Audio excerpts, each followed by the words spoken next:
Okay, I know people are still streaming in, but we'll go ahead and get started. Hello, everyone. My name is Chelsea Lake. I'm a member of the events team at Politics and Prose Bookstore, and I'd like to welcome you to PNP Live.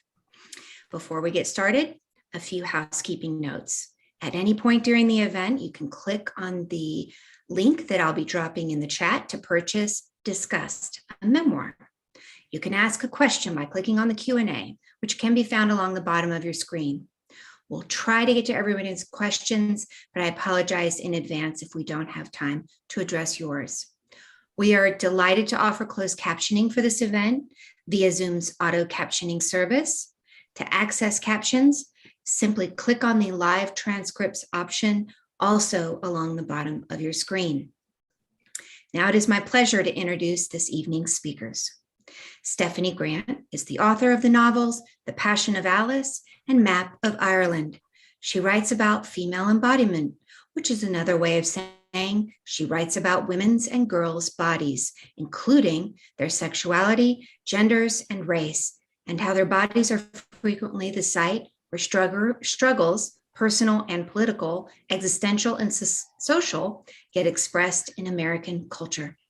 Grant will be in conversation with Jacqueline Woodson, the recipient of the 2020 MacArthur Fellowship, the 2020 Hans Christian Andersen Award, the 2018 Astrid Lindgren Memorial Award, and the 2018 Children's Literature Legacy Award.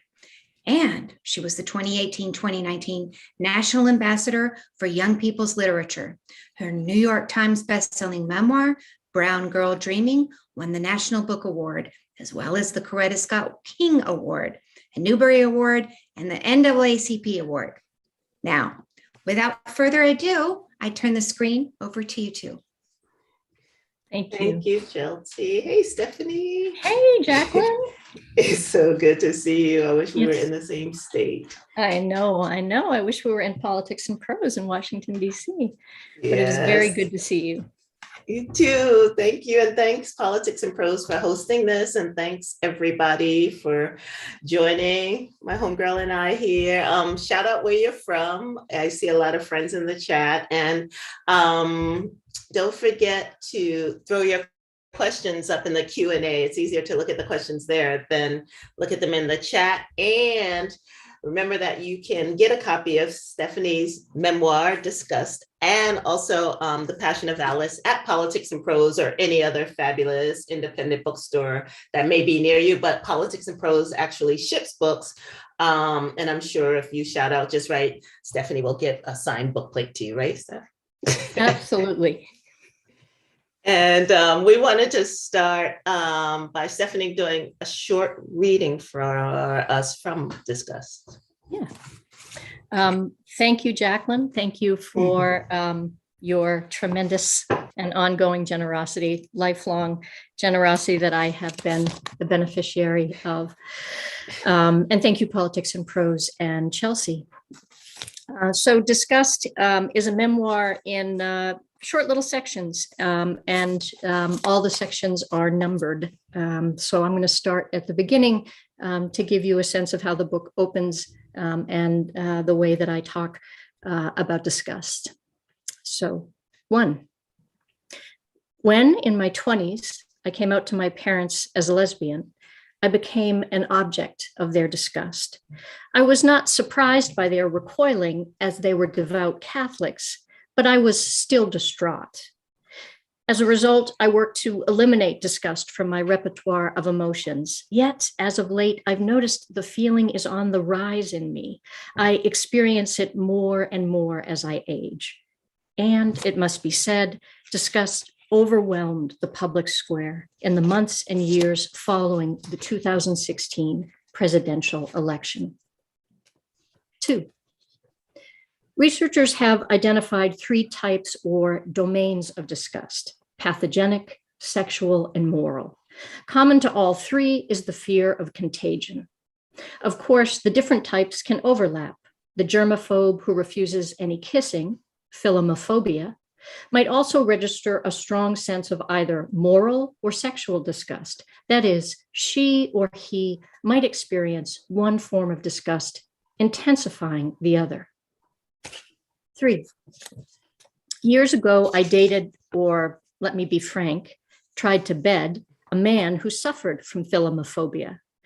It is difficult in retrospect to describe how desirous I was of this man, given that his avoidance of kissing would have proven a serious impediment to my own sexual arousal. But isn't it always nearly impossible in retrospect to explain desire? Besides, he played hard to get, extremely so, which served as its own very effective form of arousal.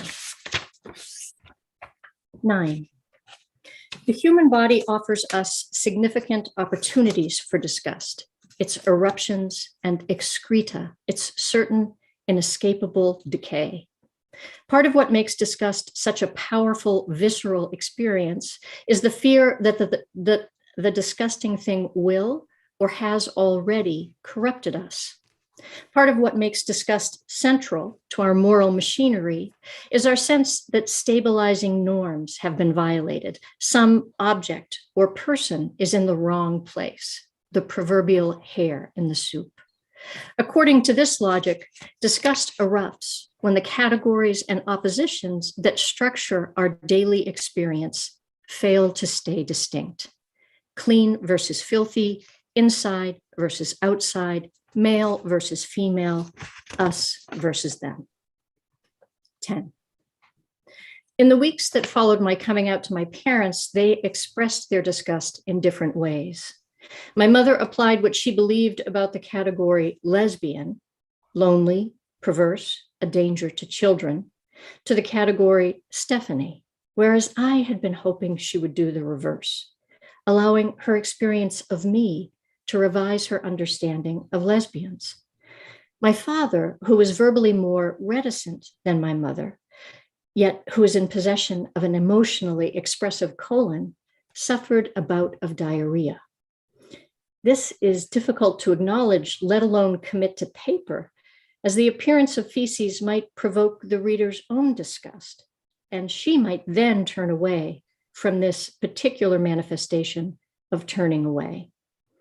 Researchers have dubbed feces the universal disgust object because its intimate foulness reminds us of our inevitable decay, our unbearable animal vulnerability.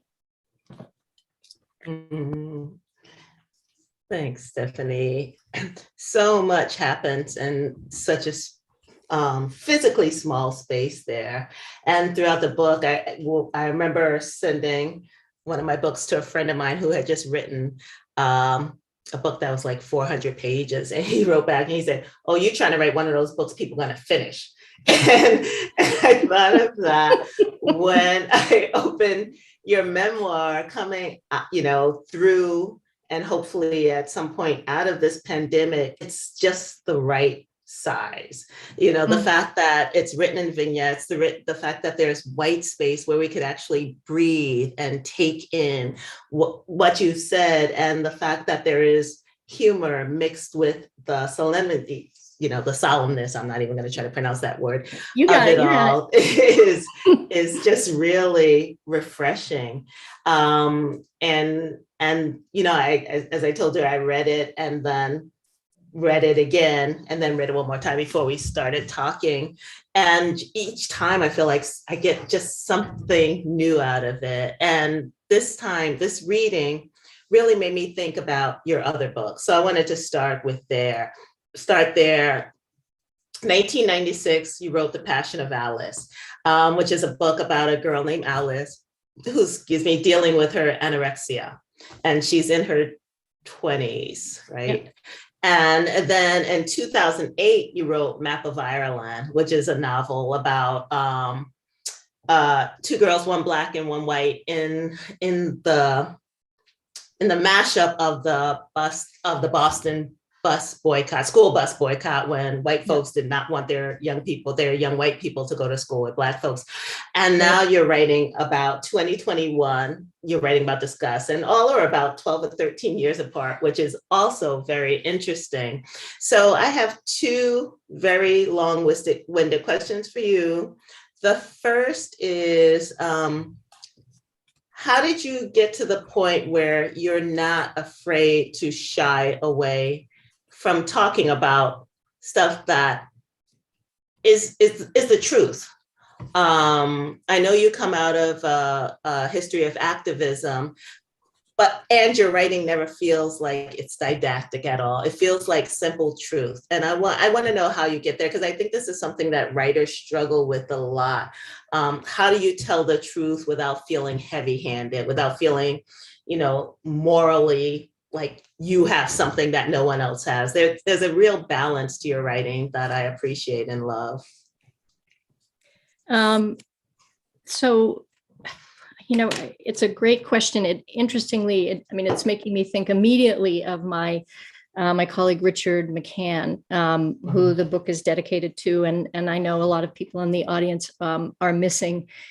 And his book Mother of Sorrows was just such an important book for me around this question of telling the truth, or being honest, right? Because we all don't have the same truth. Right. And so it is about being honest. And I have to say, in the novels, it was a process, right? And in that I thought I knew I was being honest, and when I was being honest, and especially being honest about race in Map of Ireland, really took a number of passes, right? The book took 10 years to write. And I thought on many iterations, I thought I was being honest, and I wasn't. I had to. And your Black friends were like, "Nope, no, this isn't going to fly." Which was so beautiful, because I'm sorry to interrupt you, but that was 2008, before a lot of people were having these conversations in the literature across race, before white people are saying, "Oh shoot, I don't know any Black people. I don't have any people of color in my book." Like, you were really digging in and trying to do this work. So go ahead. I'm sorry. Yeah. I just say that. One of the things that the narrator has sex with her friend Rochelle, who's a Black girl who she has met through desegregation. The girl's been bused into South Boston. And the first time I wrote the sex scene, it was all about the sex, and there was no encounter with her race. And somebody was just like, I don't think it was you. I think it was somebody else was like, yeah, you want to try that? You might want to try that one again.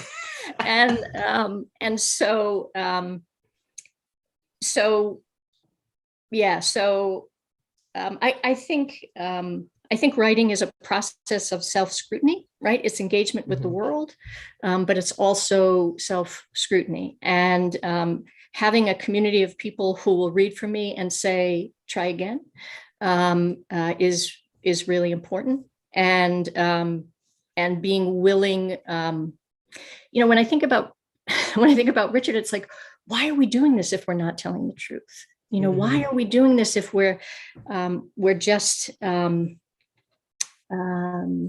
to make pretty objects that don't tell the truth? And this book in particular came after, came at a time where I had a third novel that didn't sell, and I felt like that novel maybe wasn't telling the truth. And as the truth of the nation got more glaringly painful, I responded, I guess, with this, for me, new form, and having to tell the truth in a kind of daily way. In relation to what was going on both in my own life, I had a sick kid, and what was going on post Trump's election. I really started this immediately after Trump got elected. Quite honestly, because I was so overwhelmed with disgust, and it was not a feeling I was comfortable with. So I don't know if You did. In a great way. I just love your bravery. And it's not bravery, it's who you are. I hate when people say you're so brave. It's like, we don't have a choice sometimes. You don't choose bravery, it chooses you, as a way of staying sane. And there's one part early on in the book even what you read, here you are as a woman who identifies as a lesbian, and people, and you're talking about this binary country all throughout, right? This way we are thinking only in two places, right? So, and you're dating this man. Well, you're having sex with this man who doesn't trying kiss, trying to, and then who's been in the military, who may or may not be a spy, who doesn't kiss. And there is something, and the way you tell this story is not apologetically. You know, what you say is this is who I am, which can be very confusing to people. Why do you decide to start this book out with the spy, with this relationship? Right. That's a great question that I don't know that I've entirely thought through. I mean, I think that who may or may not have voted for Trump. Right. And exactly. And who I was seeing before Trump, right? Or was, in conversation with before Trump, and was the first time I was in any kind of relationship to somebody whose politics were so radically different than mine.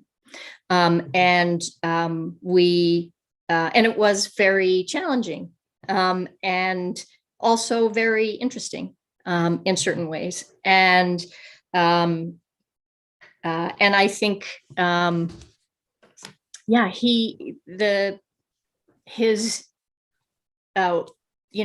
he represented in some ways a set of politics that disgust me, right? And how am I going to talk myself out of that? And so it seemed like a natural place to start, right? Where in my life have I confronted disgust? Have I confronted my own disgust for other people? Have I confronted people's disgust for me? And I think it's important to not, right, in what you're saying about telling the truth. This book just isn't entirely about how hurt I was that my mother was disgusted because I was a lesbian. Right?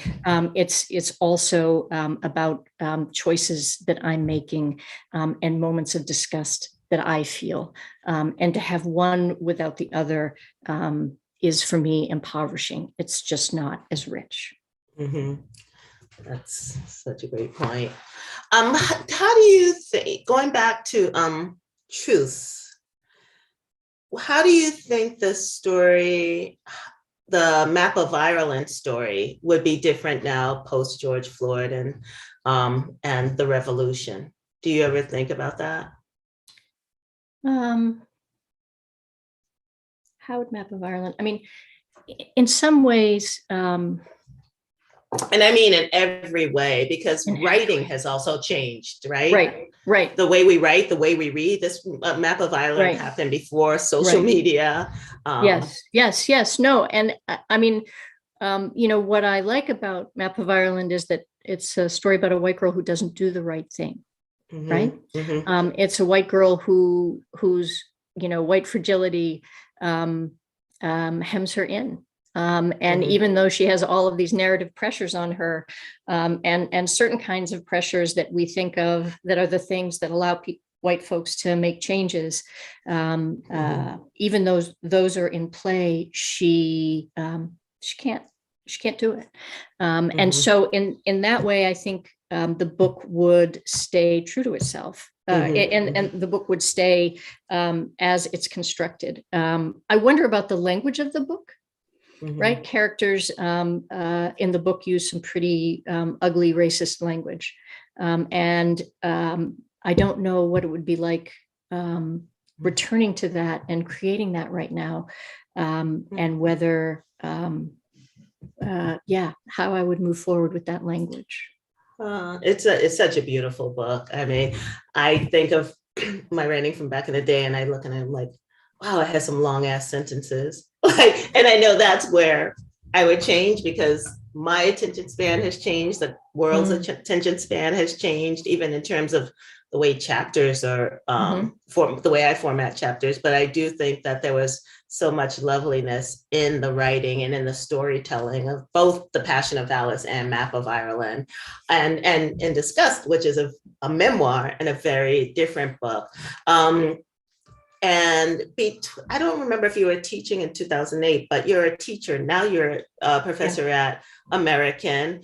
And how has that changed you as a writer? Yeah. And how have your students influenced you or not? Sure.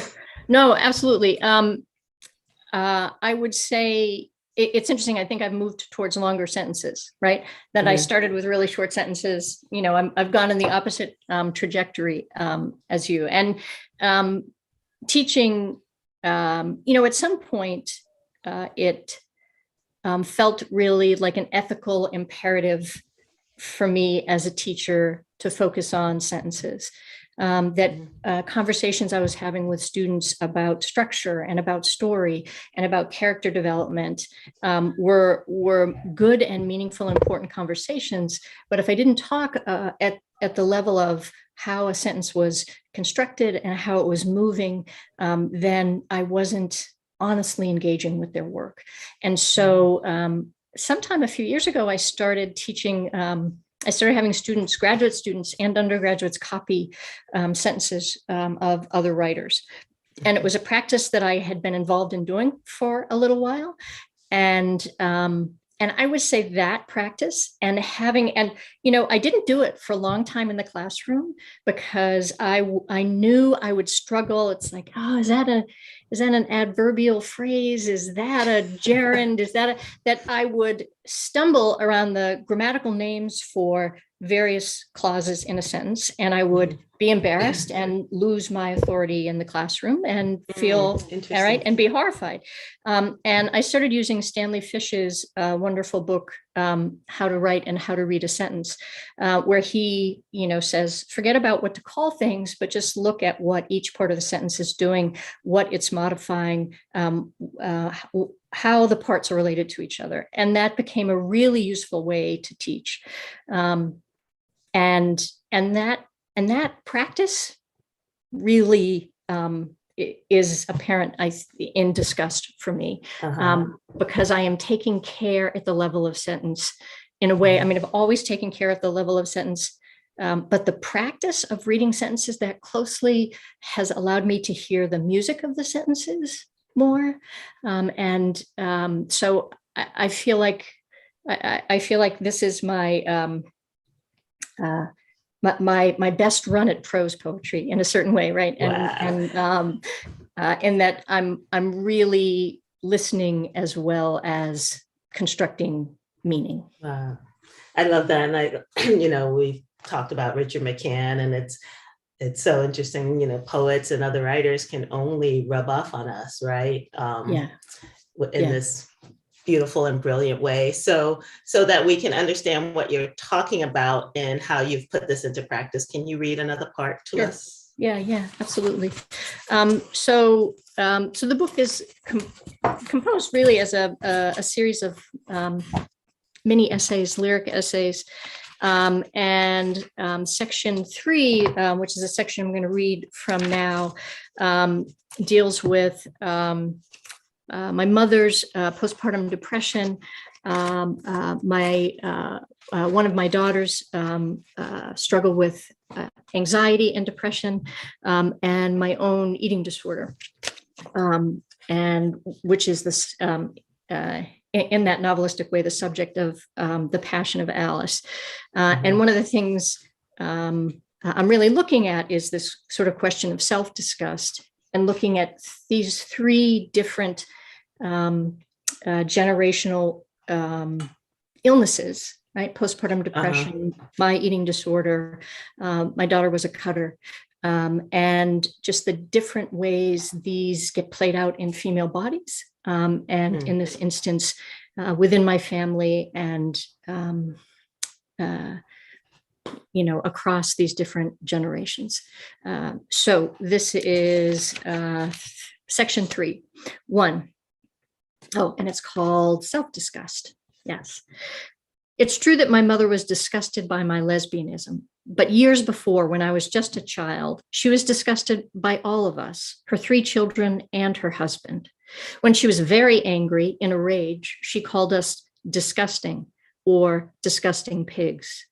Because she suffered from depression, she was angry much of the time, although this language usually announced the outer edge of her fury, a shaming of last resort.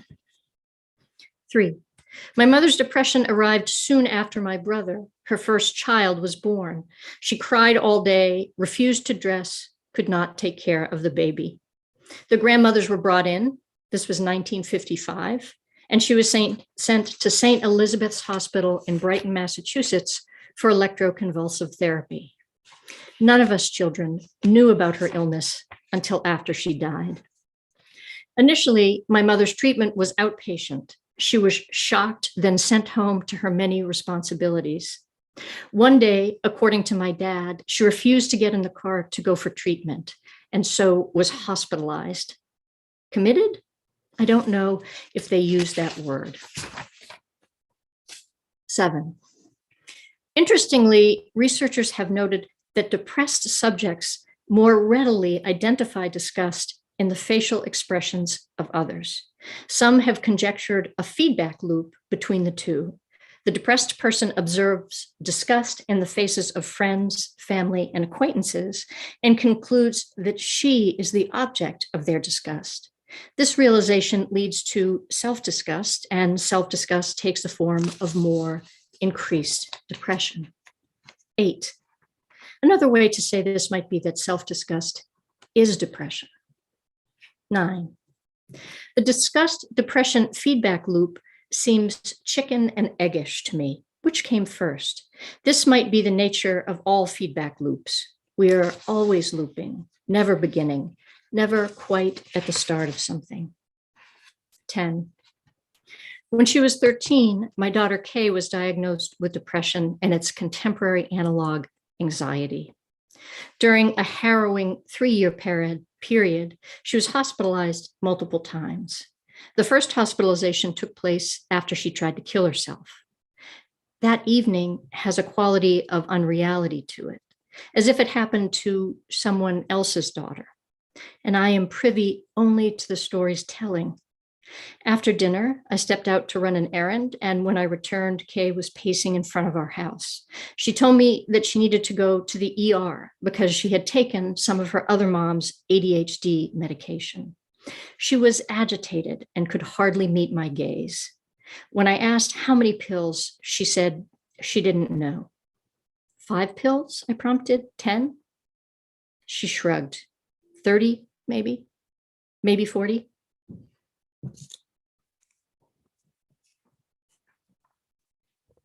Oh man, I love Yeah. that child. That's so.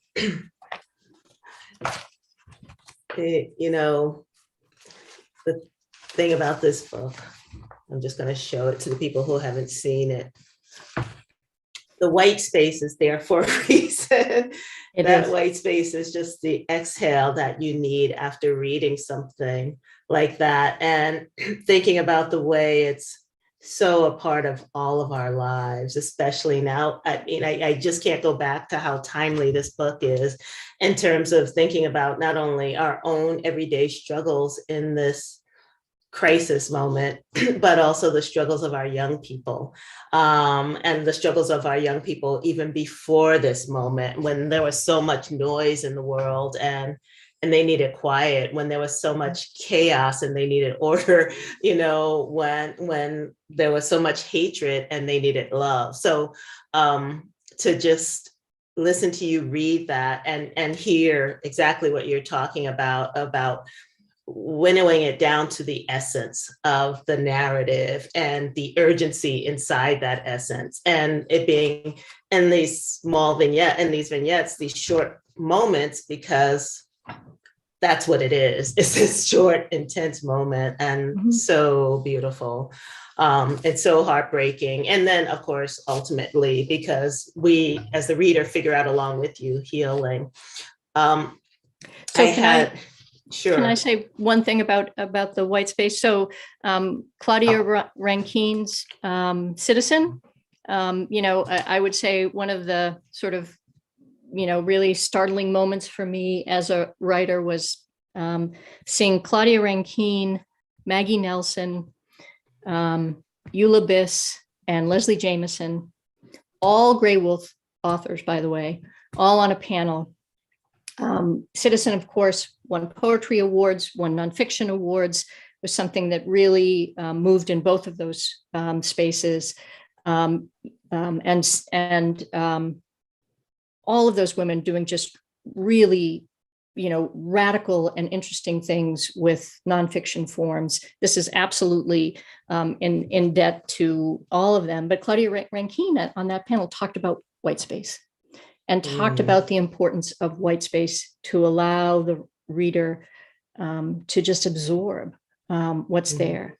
And I also would need to mention my colleague, the poet David Keplinger, who has a beautiful book of prose poems called The Most Natural Thing. And each, and it is a book about about many things, but about chaotic feeling. And each prose poem on the page is an exact box, right? He had it typeset so that everything is perfectly aligned. Wow. So, and having taught that book and having heard him talk about the sort of chaos of emotion that was contained by the box on the page. And so I really, the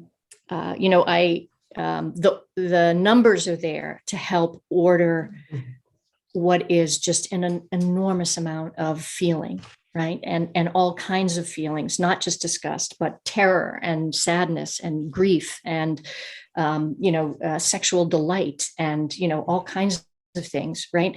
So the numbers help create order, and the boxes are orderly in a way to try to contain all that feeling.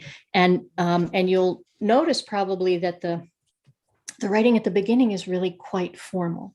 And, I bring in some social science quotes, and there's a kind of almost academic-y sound to some of the writing, right? Very formal, which I'm sure you hated. And, but it, it deteriorates as we go along, right? That kind of formal frame, more vulgar language or more and more colloquial language just kind of creeps in and starts pushing against that reserve and that contained language. And I'm just going to say one more thing, and I'll I'll shut up about it. Keep talking. Colm Toy-Bean's Brooklyn, which is a book you and I have talked about, and I think we both just adore him. He has astonishing reserve as a writer. He has this unbelievable sense of reserve from, a kind of Irish reserve where nobody is talking honestly about the feelings and what's going on, right? That everything is below the surface. Terrible things are happening in the family, and everybody is, politely talking about other things. And I wanted that reserve here to offset the intensity of the feeling and to allow for I think the honesty, the registers that are, engaged with really painful stuff. Oh, so beautiful. And another question about that. The end notes, what made you decide to put the end notes in? I love the numbers too, because they make me think of Bible verses. Oh, yeah. Yeah. And, there are no page numbers. Did you notice that there are no page numbers? Yeah. So the only way that you can refer like a Bible verse is to the number, right? Is to the number of the section. And that was the publishers. That was the lovely Scuppernong Editions folks and Steve Mitchell, the editor, who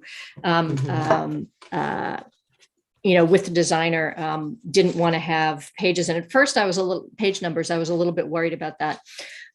So for the same reason, we kicked the endnotes to the back, so that you could have all of that white space and the sort of pristine box of whatever size on the page.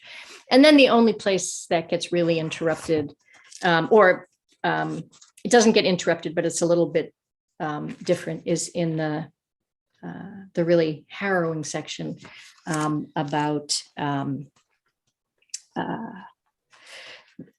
my daughter being transferred from a hospital ER to a psychiatric hospital in handcuffs and foot shackles, which is just visually distinct from all the other stuff that you're looking at. I remember seeing a early version. At one point, were there footnotes? Am I remembering? Did you ever have footnotes? Yeah. I mean, for sure, the endnotes were at the bottom of the page at some point. Yes. Okay. Yes. Okay. Yes, but yeah, I wanted that white space and argued to have them in the back. Yes. I wouldn't have gotten past the first footnote. That would have scared me so far away. I'm like, what is this? Did someone put a textbook in my hand and call it a memoir? So the questions are starting to build. I love how many people are here and all these questions. So I'm going to start with Sochi's question. Our sense of truth changes. Would you write the same truth now? I had asked you that a little bit for Map of Ireland, but I'm wondering if they're talking about a different book. So even from the time, when did you start writing this and till now, do you think there's stuff that probably 2016? I do think our sense of truth changes, absolutely. And but I have to say, I finished writing this pretty recently. And so I don't know how much distance I have from the material that's here. I think one of the things that I wanted to say too about, when I started writing fiction, I felt pleased that I didn't have to make any claims. I didn't have to make a political argument. I could create characters and put them in situations, and I could talk about political stuff, but I didn't have to kind of come out and say, this is what I think. Right? And in fact, doing that could be pedantic and in some ways turn the reader away. And now that I'm almost 60, with this book coming out, I'm much more willing to claim my own experience and to claim my ideas about things. And that's, I suppose that's a truth of mine that's changed, right? Like so much of fiction is about metaphor. Right.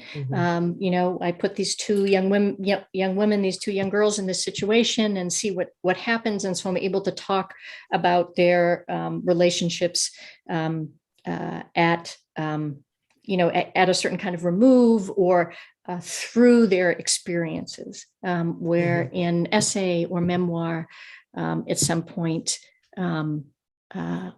one makes some claims and takes up some space. And the opposite of disgust is compassion. I don't know if that's something I would have claimed the space to say when I was 28 or 33. No one would have listened to us.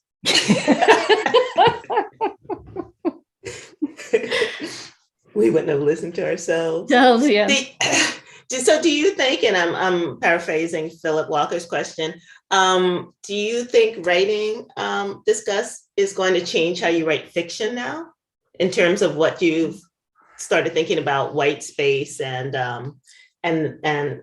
writing in shorter sections and stuff? Yeah. I think that's a great question. And I think that the answer is yes.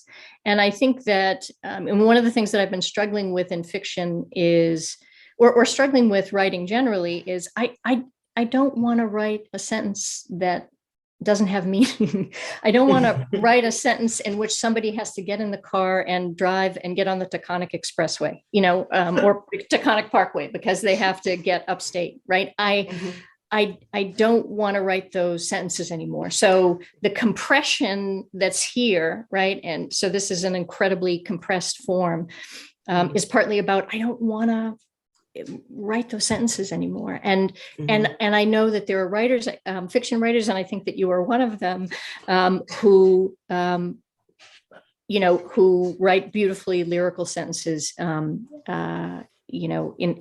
every sentence, and don't add a kind of filler.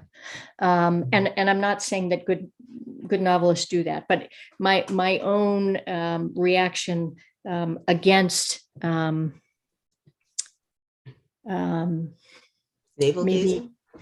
more noise, getting, so the novel that didn't sell is instructive. I mean, I just found myself at some point trying to write scenes to make, to thicken the character's world. Like, oh, this character, she's getting married. She's, but we don't see her friends. We don't see her family. Let me write some scenes with her friends and family. And it's just, that's the wrong way to go about writing a novel. So I think, yes, I don't know how. I think the way I write sentences has changed. And I'm really kind of interested to go back to that novel and see if I can revive it, and see if the way I write sentences now will help me into that novel. That's so great. I think about, when I used to teach years and years ago, and even if students even had an extra adjective, I'm like, what does her dress being purple have to do with anything in this story? Like anything. And I just had such a hard time with too many adjectives. But also, I think it is true that when you think of the hero's journey, it's like, what do we need to get our character what they want? And it's a much shorter road than when I was a younger writer, I thought it was. So that's so interesting. You said to me years and years ago, and I can't place us, but it was certainly after the 80s, because you said, we're both minimalists. And I was like, oh, am I a minimalist? Right. And we came of age as writers during the 80s minimalism. And I didn't think of myself as a minimalist, but I think that minimalism has left a profound impact on me as a writer. And and there's also, so many people are writing now. So many books are being published. There's so many venues for so many things to be published. I don't want to write anything that isn't absolutely urgent. I just don't. I don't want to write for my own vanity. Yeah. Do you think that coming out of your history of activism has an impact on what you write and how? And if how? Yeah. Like, how did you get to be such an activist? Stephanie and I met a long time ago when we were both activists, young activists trying to change the world. When we were pretty young things. Yes. Yeah. How did I get to be an activist? Well, I grew up in the suburbs when Boston public schools were being desegregated. And I was part of, Irish American family, and the folks who were protesting desegregation in Boston were mostly working class, working poor Irish folks. And it really shook me to see the way Irish identity was sort of deployed and Catholicism was deployed. And it was, it left a deep, it really shaped my worldview tremendously. And I also, I think being a queer girl, and I knew I was queer long before I knew I was a lesbian, which is to say, I was a smart girl who, was a pretty natural or pretty early feminist who saw that the world was not constructed in a way to value, sort of who I was and what I thought. And I would say those two things really, just led me there. and my sister. I have That's your a big wonderful sister. radical sister who continues to be an activist, and our conversations, our whole lives have made us be attentive to things beyond ourselves, and have we have pushed and pulled each other toward these questions all of our lives. So, but I think it's in the books because as a writer, these are the things that I care about. These are the things that I want to write. It's funny now, there's so much political writing, but when I write, everybody is writing political stories and talking about politics, and American writers are political. And there was, in the 80s and 90s, really, I would say probably before September 11th, if you were a political writer, you were somebody with an agenda, you were pedantic, you were writing issue-based novels. You were writing issue-based fiction, you weren't an artist, you were, and one had to be really careful how one presented things.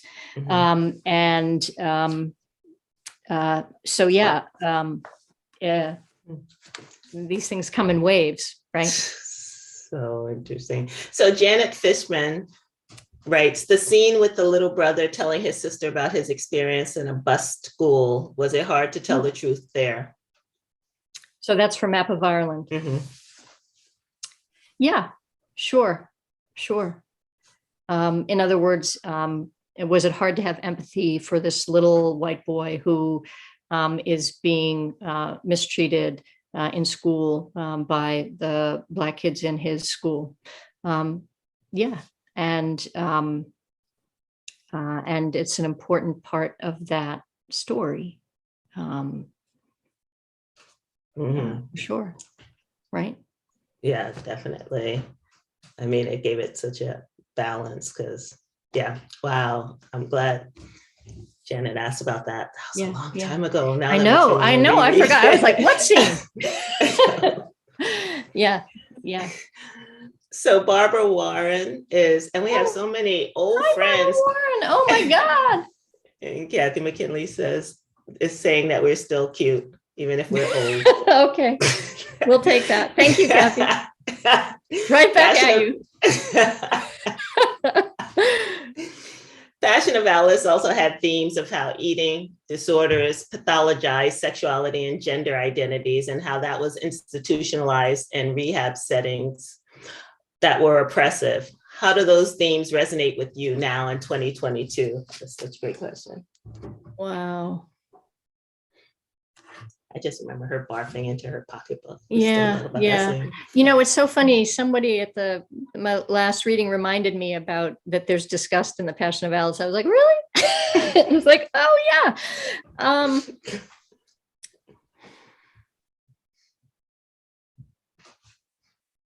I have, in some ways, I feel like the Passion of Alice has come back to haunt me, in that I had never been in an eating disorder rehab.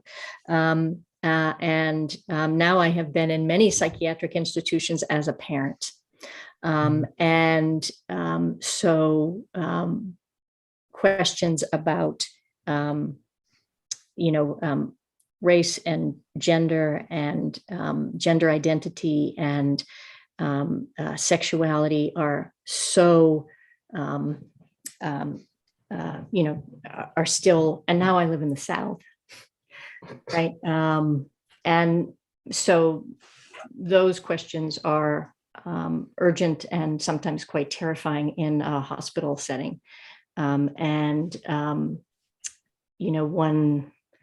One has to advocate all the time for one's family. I'm not sure I'm answering that question in the way that it was meant. None of this stuff has been solved, and especially in hospital settings. I would say, we've certainly encountered some really great practitioners who have a capacious understanding of all kinds of stuff, but that is never a guarantee, and is always sort of work as a parent and as a family member, and one has to, struggle in those settings around these questions. Parenting is no joke. Patricia Park, thank you for your honest and unflinching memoir, Stephanie. So how did your family react, and what advice would you have for aspiring memoirists who fear the reactions of the family they write about? Yeah. They won't read it. There's always that. There's always that they don't really care about your work and they won't read it. But no, this has absolutely been something. And let me just say that writing about one's children is a really different order of things than writing about one's parents and one's siblings. So let me just say that I think it helps to write. I think one of the only ways to write honestly is to not think about publication. Mm-hmm. And I very much, and that can sound like a really false gesture. Like, well, of course, we're writers, we care about publication. When I'm going to write something, I'm going to spend 2 years on something or 3 years on something and pretend that I'm not really going to publish it. I think it's more about postponing a set of decisions about how you're going to proceed, and not having those decisions front and center while you're writing. So allowing yourself to postpone those decisions, and then try to use your own values to, when it comes time to move towards publication, to think through the questions of, really, power and representation, and who has power. One of the things, so my daughter, whose illness is talked about in this, she has read all of the sections that are about her in the book, and that was something I offered her. As a parent, it's also tricky to pressure her in some kind of way, right? Like, oh, you have to make a decision that's about mommy's career, right?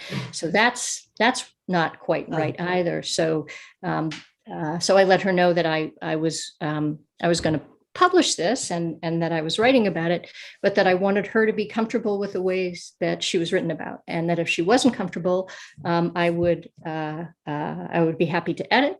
I gave her the opportunity to footnote the book. I gave her the opportunity to write in conversation with it. And ultimately she did read it. It took her quite a while to getting around to doing that. And my very fine publishers also, at some point I had asked her to do this, and maybe 6 months passed and she hadn't read it. And so I was like, okay, she's voting with her feet. She's saying no without saying no. And but my publisher was like, we really want to hear from her. And I was like, oh, is this about, like, they're afraid they're going to be sued? And no, they wanted to do the right thing, and they wanted to do the right thing by her, which is really clear. Another reason that they are very good people at Scuppernong Editions. So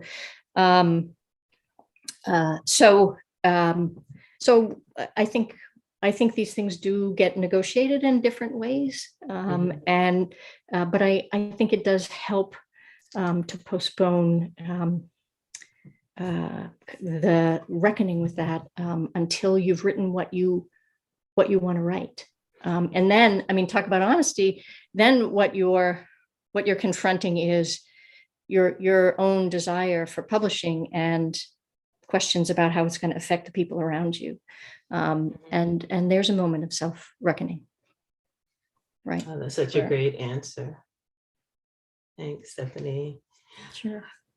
I just want to remind people that Disgust is available at Politics and Prose.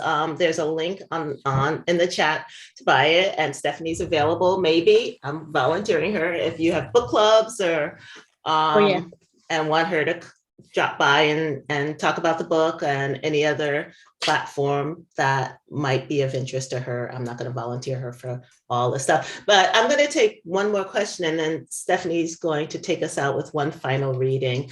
This is from an anonymous attendee.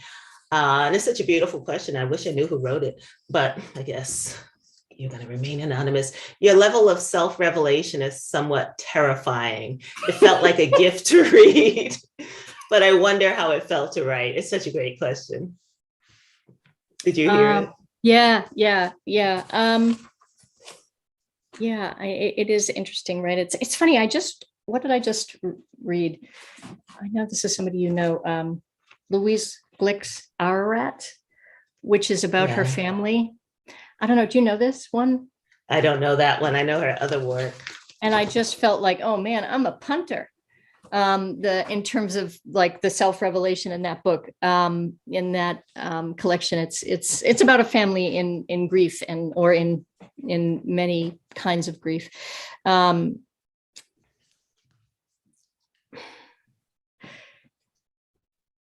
About the self-revelation,